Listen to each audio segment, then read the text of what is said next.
So I'm beside the Kamogawa River on the heart of Kyoto, the ancient capital of Japan. And this was the inspiration for Chome Kamo, who wrote one wonderful essay, Hojoki, Observations from a Small Hut, in which he wrote that the water of the river never ceases to flow, but yet the water is never the same.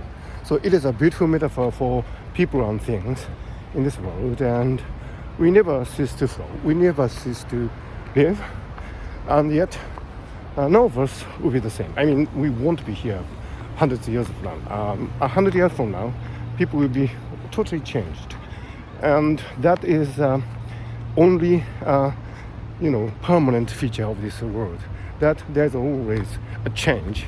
That is the only certain thing about this world. That was a great observation of Chome Kamo, or Kamo Chome. And he was referring to Mononaware, this wonderful philosophy of life in Japan.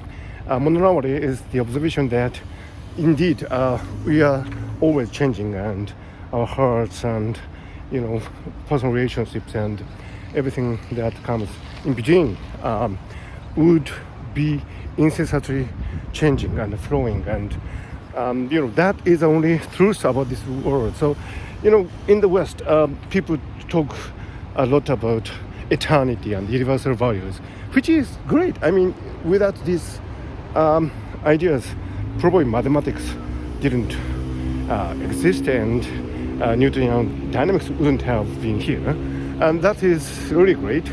So we should probably be interested in permanent values and eternal beauties and so on.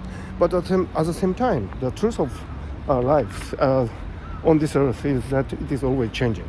So that is a Mononaware philosophy, and that is actually the only permanence in this world. So the only permanence in this world is the incessant flow of the river.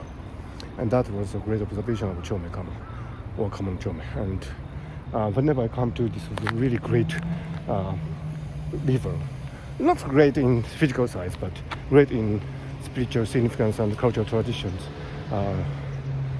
I'm always reminded of the fact that I am Mononaware, you are Mononaware, everybody is Mononaware, even Donald Trump and Boris Johnson and regime Putin, they are Mononaware. Everybody is changing, and change is the only permanence. And as long as we don't forget that, we will be free from hubris, and will be beautifully subdued, and we'll be able to live beautifully with humility. That is a great lesson of the incessantly flowing river of the Kamogawa in the heart of Kyoto.